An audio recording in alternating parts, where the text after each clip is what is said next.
So the analysis, what we want to analyze, a team and match play sports. Usually we want to see a sports team sports aspect. We want to see the how it build up to contribute towards the goal in hockey, rugby, any kind of team sports, basketball, uh, handball. We want to see the movement, how to contribute towards a goal, and of course, who have more goals compared to the opponent will win the match.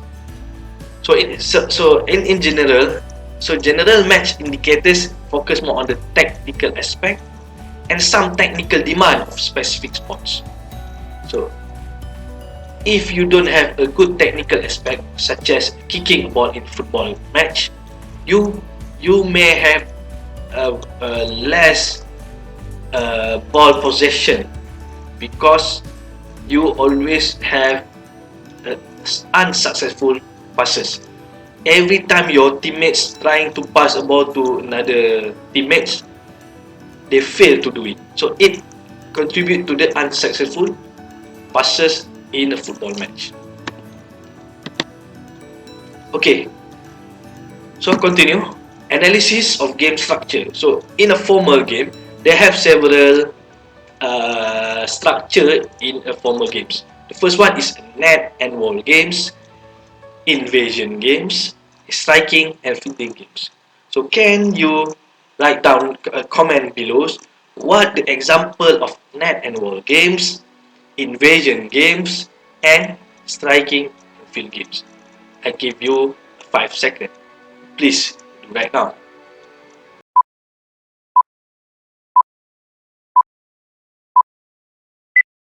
Okay, yes, very good. So net and wall games, usually using a racket sports, which is like its example is like badminton, uh, squash, uh, tennis.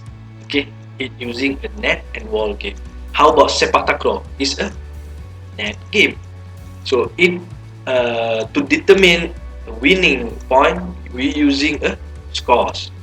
To win a badminton game, you should win two set, two set, best of two. Okay, if equal winning from you and your opponent, you may have a third set. Still, to win a match, you should win two set of badminton game. So from the two set of badminton game, you should to win a set, you should reach the first 21st point to win a single set. Same goes to tennis and squash. Okay, so it depends on the scores. How about invasion game? Invasion game like rugby, football, basketball, and so on. It based on time. So in football match, you have first 45 minutes and second 45 minutes. In basketball, you have 4 quarter of 20 minutes. First quarter 20 minutes, second quarter 20 minutes, third quarter 20 minutes, and fourth quarter of 20 minutes. So to win a match, you should score more goals compared to your opponent in a given time, whether it is in 90 minutes full time or 80 minutes full time, or maybe a rugby touch, maybe 15 or 20 minutes, I'm not so sure. So that's how you win match. How about the striking and field games? This is quite interesting because it's not so popular in Malaysia. However, one of the big sports in the world is cricket. Okay, cricket, baseball, and softball, for example. So in cricket, India, England, Pakistan is a big nation for uh, cricket. So to win a match, they use an inning point, the home run, the inning aspect. I'm not so familiar with the um, this kind of sports, cricket or baseball. Maybe you have some experience on that particular sports. You may comment down below. Okay, so the analysis must be based on the match indicators, technical indicators, tactical indicators, and biomechanical indicators. So what is a match indicators? Match indicators usually, if you see a live games, they have several match statistics. Okay, who won a match, who got more fouls, who shot have more shot on goal. That's a match indicators. Okay, how about the technical indicators? We want to see the technical aspect. A free kick, for example, corner kick, the shot on target, and so on. The tactical indicators. Maybe they have several tactical indicators such as offside trap. Okay, the movement, how many penetration towards a penalty box. So that's a tactical indicators. How about the biomechanical indicators? As I said before, it's more on the technical parts. It's more on the precise component. Usually in a performance analysis, we don't focus on the biomechanical indicators. However, you can be measured the biomechanical aspect by see how the technical aspect of passing, for example, how the shooting technique. If you have received a ball, whether you want to do some volleys or you want to uh, receive and stop the ball first, take a first touch and try to hit on the second touch, or maybe you want to do a one touch passes or one touch scoring approach, scoring technique. So by striking the ball, kicking the ball. So that is more on the biomechanical indicators aspect.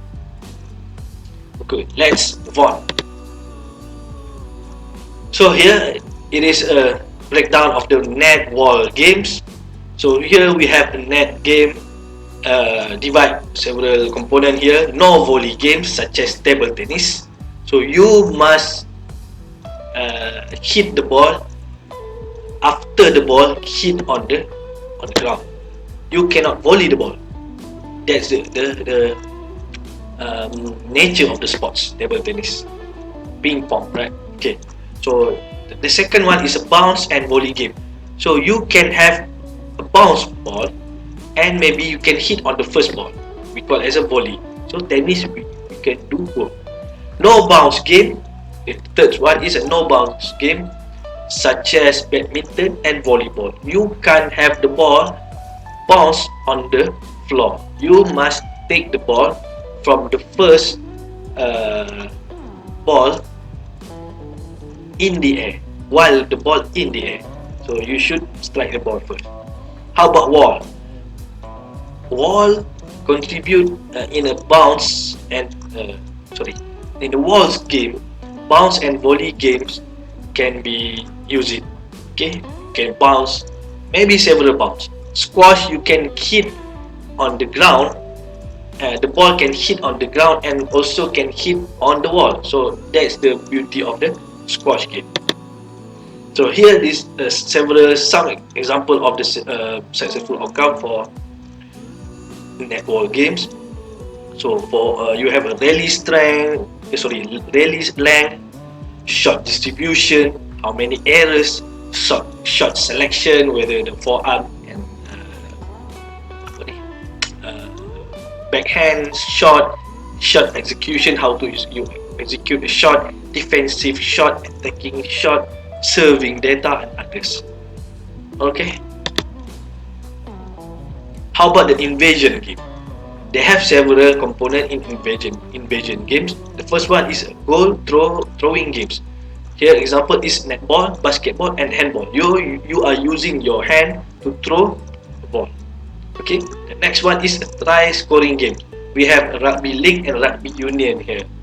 Okay. So you're trying to score games by bring the ball toward the end line. You cannot kick the ball. Sorry, you can kick the ball by, but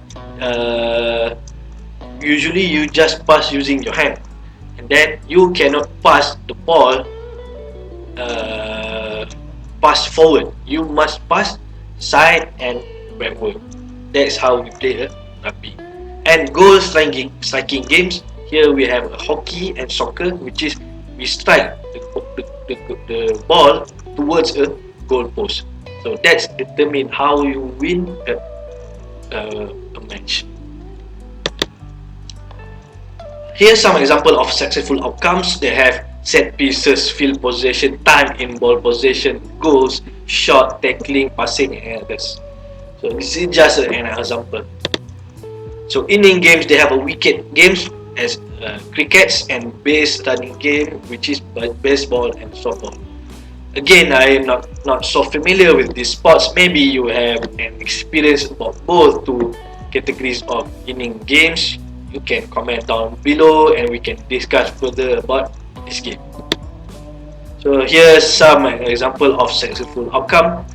How many runs happen, type of bowling, you bowl the ball, shot execution, shot selection, fielding data, time of wickets, and scoring rate. So this contribute to the successful outcome, and we can call it as a performance indicators. So the conclusion here is the success or failure in the performance is a relative, which is depend on the opposition. You may have a high ball possession aspect, high attacking domination aspect if you are matched with a weaker opponent. For example, Liverpool. Okay, I know most of you like how Liverpool playing football. So they maybe have fast play, dominate ball possession, and so on, because they are playing with the weaker opposition. And it also relatively depend on the performance, depend on the previous performance. Maybe you may not in a good strike, you not in a good mood, you not performing well in the previous performance. It may affect your teams in the current and future performance. So it's depend on the previous performance. Okay, so selection on performance indicators is based on the objective of the analysis. So we want to see things as objective as possible. So the selection of the PI based on the objective. If let's say your coach want to see things in the attacking aspect, you may select performance indicators based on the attacking selection. The shot on target, the penetration, the way how you penetrate penalty box, the areas of the ball possession on the field. So you can analyze based on that. Or maybe your coaches want to see things from a defensive aspect, which players contribute more on the conceding, more on the fall aspect, in which area the fall happened that contribute to the goal conceding and of course losing a match. So it's depend on the objective of the analysis. So that's all from me. Hopefully you enjoy this video and it help you to learn for this semester, and we will meet again in the coming videos from me. That's all. Thank you very much. Hopefully you enjoy this video and you in a good health and good mood. Please bear with me along this journey. So hopefully we can go through this together. That's all from me. Thank you very much. Assalamualaikum warahmatullahi